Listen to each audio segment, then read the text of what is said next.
खाना खाने से पहले महिलाएं यदि ये 5 काम कर लें तो सिर्फ शरीर ही नहीं, भाग्य भी चमकता है। कहते हैं भोजन से पहले की आदतें ही तय करती हैं घर का सुख, शांति और धन का प्रवाह। यही वजह है कि पुराने समय में हर महिला ये 5 नियम कभी नहीं भूलती थी।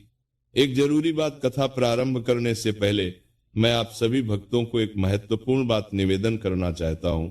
गरुड़ पुराण में स्पष्ट कहा गया है कि चाहे कोई भी कथा हो, उसे आरंभ से लेकर अंत तक श्रद्धा और भक्ति भाव के साथ सुनना चाहिए। जो कथा अधूरी छोड़ देता है उसे उसका पूर्ण फल प्राप्त नहीं होता। इसलिए आज की इस पावन कथा को आप अंत तक अवश्य सुनिएगा। कृपया बीच में न जाइए, ध्यान पूर्वक सुनिए, क्योंकि आज जो कथा आप सुनने जा रहे हैं वो आपके जीवन में परिवर्तन ला सकती है। तो आइए भक्तों, श्रद्धा, भक्ति और विश्वास के साथ हम प्रवेश करते हैं इस अद्भुत दिव्य कथा में। एक समय की बात है, किसी सुदूर गांव में एक बुढ़िया रहती थी। उसका नाम था राधा। राधा की उम्र लगभग 70 वर्ष की थी। उसके पास ना तो कोई संतान थी और ना ही कोई धन दौलत। बस एक छोटी सी झोपड़ी थी जिसमें वो अकेली रहती थी। राधा की झोपड़ी गांव के सबसे आखिरी छोर पर थी, जहां से जंगल शुरू हो जाता था। लेकिन राधा में एक खास बात थी, वह भगवान की अनन्य भक्त थी।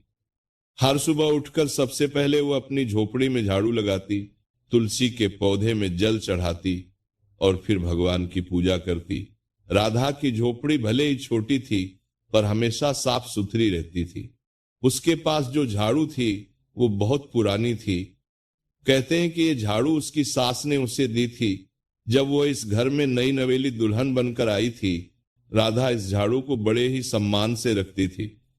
वह कभी भी इसे इधर उधर नहीं फेंकती थी। इस्तेमाल के बाद हमेशा इसे एक खास जगह पर खड़ा करके रखती थी। रात में सोने से पहले वो अपनी झाड़ू को दीवार के साथ सीधा खड़ा कर देती थी। गांव के लोग अक्सर राधा का मजाक उड़ाते थे। कहते थे कि ये बुढ़िया पागल हो गई है, झाड़ू को इतना सम्मान देती है जैसे कोई देवी देवता हो। लेकिन राधा किसी की बात पर ध्यान नहीं देती थी। वह तो बस अपने काम से काम रखती थी। हर सुबह जब सूरज की पहली किरण उसकी झोपड़ी में आती, राधा उठ जाती। फिर वो सबसे पहले अपनी झाड़ू उठाती और पूरी झोपड़ी में झाड़ू लगाती। झाड़ू लगाते समय वो भगवान का नाम लेती रहती। राधा के पड़ोस में एक धनी सेठ रहता था। उसका नाम था लाला रामनाथ। लाला रामनाथ के पास बहुत धन दौलत थी। उसकी हवेली बहुत बड़ी थी, लेकिन उसकी पत्नी कमला देवी बहुत ही घमंडी औरत थी। वह अपने धन के घमंड में चूर रहती थी। कमला देवी कभी भी घर का कोई काम नहीं करती थी। उसके पास कई सारी दासियां थीं जो सारा काम करती थीं। कमला देवी तो बस आराम से लेटी रहती और दासियों को हुक्म देती रहती थी। कमला देवी की हवेली में हर समय गंदगी रहती थी। भले ही दासियां रोज झाड़ू लगाती थी पर घर की स्वच्छता नहीं रहती थी। कमला देवी कभी भी झाड़ू को सम्मान नहीं देती थी। वह अक्सर झाड़ू को पैर से ठोकर मारकर इधर उधर फेंक देती थी। कई बार तो झाड़ू को बाहर गली में ही फेंक दिया जाता था। रात में झाड़ू को कभी सीधा नहीं रखा जाता था, कभी उल्टा पड़ा रहता तो कभी सीढ़ियों के नीचे दब जाता। कमला देवी को एक बहुत बुरी आदत थी। वह हमेशा शाम के समय झाड़ू लगवाती थी। दासियों से कहती कि शाम को ही सफाई करो, फिर सारा कचरा बाहर सड़क पर फेंक दिया जाता था। कमला देवी कभी भी सूर्यास्त के बाद घर से कचरा बाहर नहीं निकालती थी, लेकिन ये सब गलत था। शास्त्रों में लिखा है कि शाम के बाद झाड़ू नहीं लगाना चाहिए और ना ही कचरा बाहर फेंकना चाहिए। ये माता लक्ष्मी का अपमान माना जाता है। एक दिन की बात है, कमला देवी अपनी सहेलियों के साथ बैठी गपशप कर रही थी। तभी उसकी नजर खिड़की से बाहर राधा बुढ़िया पर पड़ी। राधा अपनी झोपड़ी के सामने बैठकर अपनी पुरानी झाड़ू को साफ कर रही थी।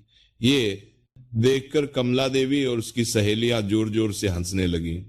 कमला देवी बोली, देखो तो इस बुढ़िया को, इसे तो अक्ल ही नहीं है, झाड़ू को धो रही है जैसे कोई कीमती चीज हो। उसकी एक सहेली बोली, अरे कमला, ये तो पागल है, इसे छोड़ो।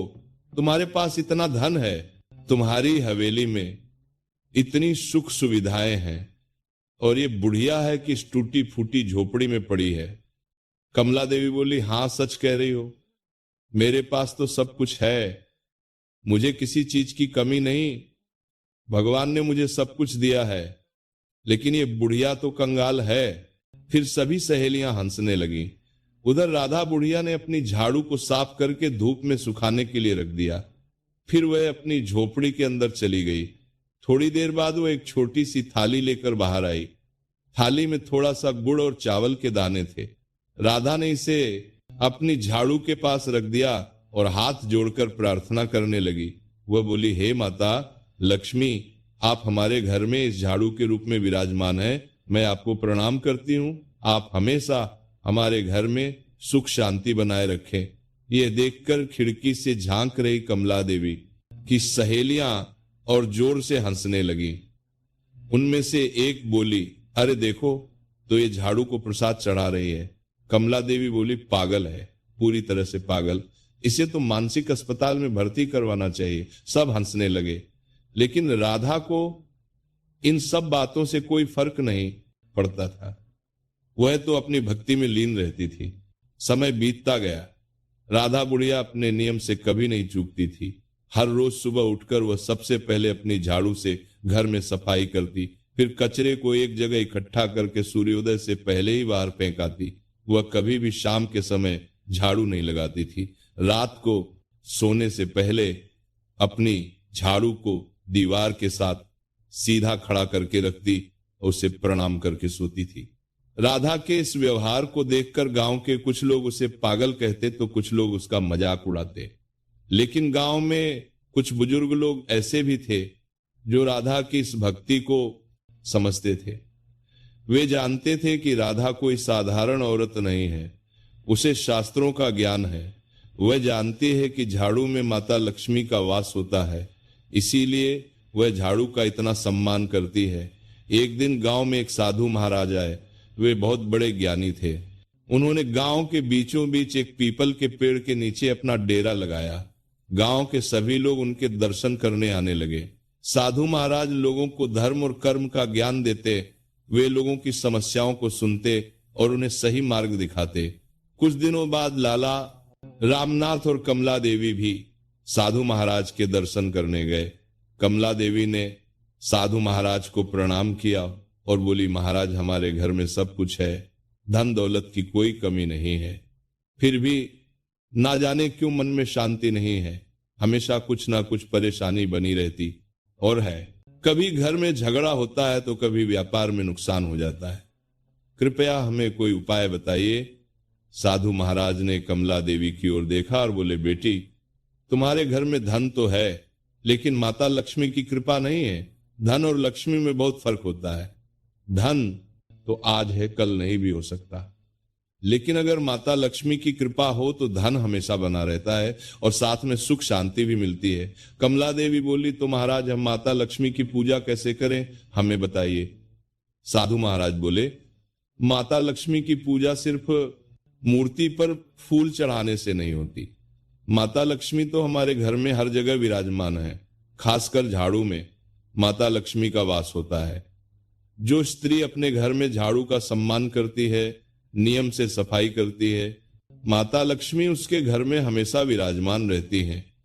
लेकिन जो स्त्री झाड़ू का अपमान करती है, उसे इधर उधर फेंकती है, माता लक्ष्मी उस घर से रूठ जाती हैं। ये बात सुनकर कमला देवी को थोड़ा आश्चर्य हुआ। उसने कभी सोचा नहीं था कि झाड़ू में माता लक्ष्मी का वास होता है। वो तो हमेशा झाड़ू को कूड़े की तरह समझती थी। साधु महाराज ने आगे कहा, बेटी झाड़ू से जुड़े कुछ नियम हैं जिन्हें हर स्त्री को जानना चाहिए। पहला नियम है कि कभी भी शाम के बाद झाड़ू नहीं लगाना चाहिए। सूर्यास्त के बाद झाड़ू लगाने से माता लक्ष्मी रुष्ट हो जाती हैं। दूसरा नियम है कि झाड़ू को कभी भी पैर से नहीं छूना चाहिए। अगर गलती से पैर लग जाए तो तुरंत उसे हाथ से छूकर माफी मांग लेनी चाहिए। तीसरा नियम है कि झाड़ू को हमेशा सीधा खड़ा करके रखना चाहिए, कभी भी उल्टा नहीं रखना चाहिए। चौथा नियम है कि कचरा हमेशा सुबह के समय ही बाहर फेंकना चाहिए। शाम को कचरा बाहर फेंकने से घर से धन बाहर चला जाता है।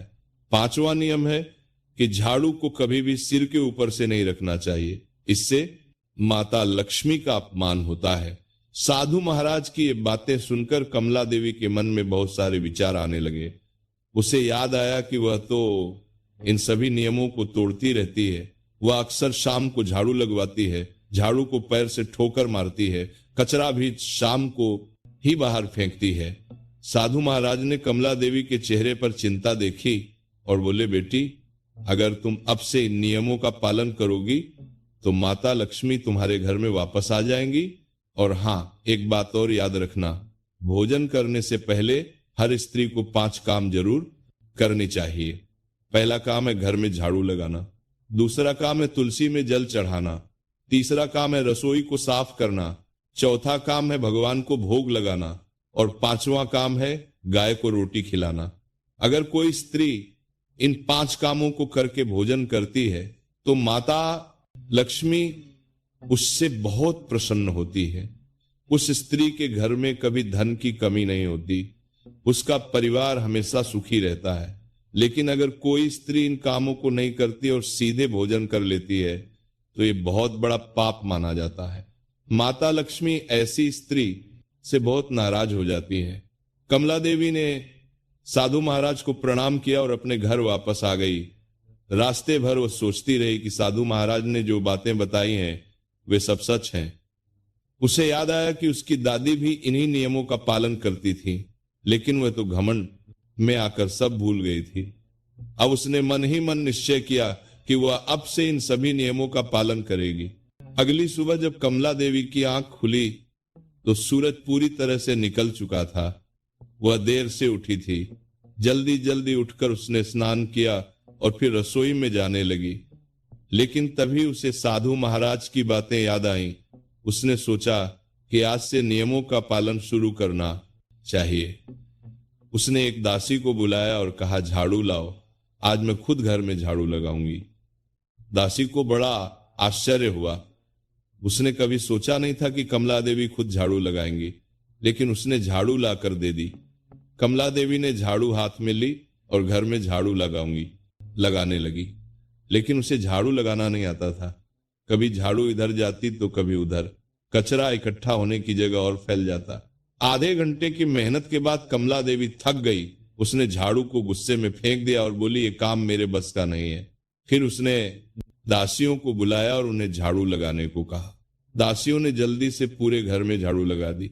फिर कमला देवी ने तुलसी के पौधे में जल चढ़ाया, रसोई को साफ करवाया, भगवान को भोग लगाया और गाय को रोटी खिलाई। फिर वह खुद भोजन करने बैठ गई। उसने सोचा कि चलो आज तो 5 काम हो गए, अब माता लक्ष्मी प्रसन्न होंगी। लेकिन वह नहीं जानती थी कि माता लक्ष्मी तो मन के भाव देखती हैं। कमला देवी ने तो बस दिखावे के लिए काम करवाए थे। उसने खुद झाड़ू नहीं लगाई थी। उसने झाड़ू को गुस्से में फेंका था। ये सब माता लक्ष्मी ने देखा था, इसलिए वे खुश नहीं हुई। उधर राधा बुढ़िया अपने नियम से रोज सुबह उठती, प्रेम से अपनी झाड़ू उठाती, पूरी झोपड़ी में झाड़ू लगाती, तुलसी में जल चढ़ाती, भगवान की पूजा करती, फिर भोजन बनाती और खाती। उसके घर में भले ही धन नहीं था, लेकिन सुख शांति थी। अब आपको एक अत्यंत महत्वपूर्ण बात बताना चाहता हूं। यदि आप रोज ऐसी दिव्य कथाएं सुनना चाहते हैं तो अभी इसी क्षण हमारे चैनल को अवश्य सब्सक्राइब कर लें, इस वीडियो को लाइक करें और प्रेम पूर्वक जय राधे लिखकर कमेंट अवश्य करें। आज हम सब मिलकर एक संकल्प लें।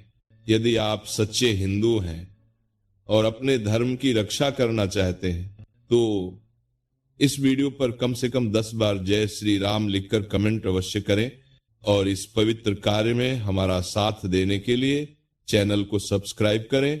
आप भी इस पुण्य कर्म में सहयोग दें। इस वीडियो को अधिक से अधिक शेयर करें ताकि हर घर में भक्ति की ज्योति जले। राधे राधे। जय श्री राम।